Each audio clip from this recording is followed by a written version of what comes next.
Hi, I'm Ron Stern. I'm the author of Fly Cheap, Stay Cheap, Travel Cheap, which is available on my website at ronsterntravel.com. Today what I want to do is share with you my top 10 tips for how to save money on air travel, starting with number 1, which is know the mileage requirements of your airline. Most airlines, you fly somewhere, you get a mile, you buy something, you get a mile, and when you get to the magic number, which is typically about 25,000 miles, you can take a domestic air trip somewhere in the United States. However, airlines such as Frontier only have 15,000 miles for a requirement, which is 10,000 less, and still can get you a trip to any place Frontier flies, East Coast, West Coast, and in between. And so if you go to their website on frontierAirlines.com, you can find out all the details about that. Now let's say you have some miles just sitting in an account that you're not able to use. You go to a website like points.com, which allows you to buy miles that you might be short in blocks of 1,000 for a discounted price. Some airlines, like American, I believe, allows you to buy up to 40,000 miles on this website for a discounted price. And if that's cheaper than what you can find elsewhere, it may be worth considering purchasing them on points.com. Tip number 3 is to consider carefully the airline offers and the credit card offers that you might get in the mail. Now, if you're like me, I get these things all the time, and a lot of times I used to just throw them away, but sometimes it pays to look at them, because what many will do is offer no annual fee and offer to add to your current miles with bonus miles for a purchase. So between those two, it may be enough to get you to a free ticket status.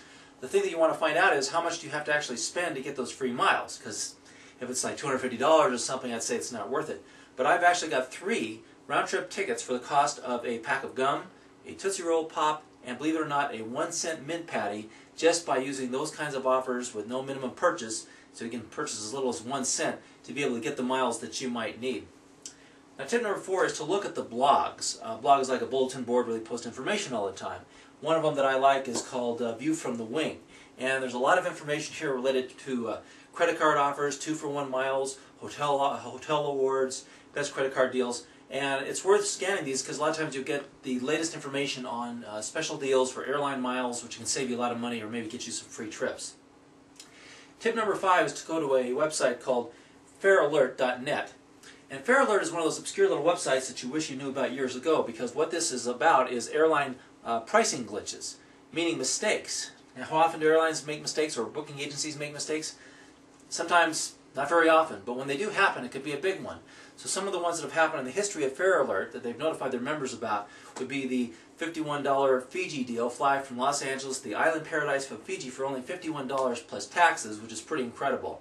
There was a $49 Reykjavik, Iceland round-trip deal, round-trip to India for $0, including airfare, believe it or not. So again, it's infrequent, but it's worth subscribing to FareAlert just to be able to get access to those when and if they come up. Now, it's also worth it, tip number 6, to enroll with websites like FareCompare. Now, FareCompare is one of those websites that allows you to have great deals. They can sign up for their weekly mailing list. They have a man who sends articles out all the time. And what this will do is give you access to specials they might come up with. So last month in April, for example, I got a FareAlert about a round-trip airfare from Denver to Paris for $411. And they had all the dates in April blocked out with those 411 figure. So that was a pretty incredible deal, and sometimes you can see some really incredible things like that on that website. Tip number 7 is to check out some niche airlines like LeAvion. Now, LeAvion is an airline that services people flying back and forth from New York to Paris, and they call them Peri-Yorkers. Okay, so this is an airline that's all business class seating, and I've seen specials on some websites for their round-trip airfare from, say, Newark to Paris for as little as $1,000 plus taxes for a business class seat on LeAvion, which is, again, an incredible deal. Tip number 8 is a website called Farecast.com. Now, Farecast allows you to track. One of the things they can do, they have a graph, and they allow you to track from your destination to 5 different locations anywhere in the world, and it will give each one a color code and show you the lowest historical price for that fare over about a 30-day period.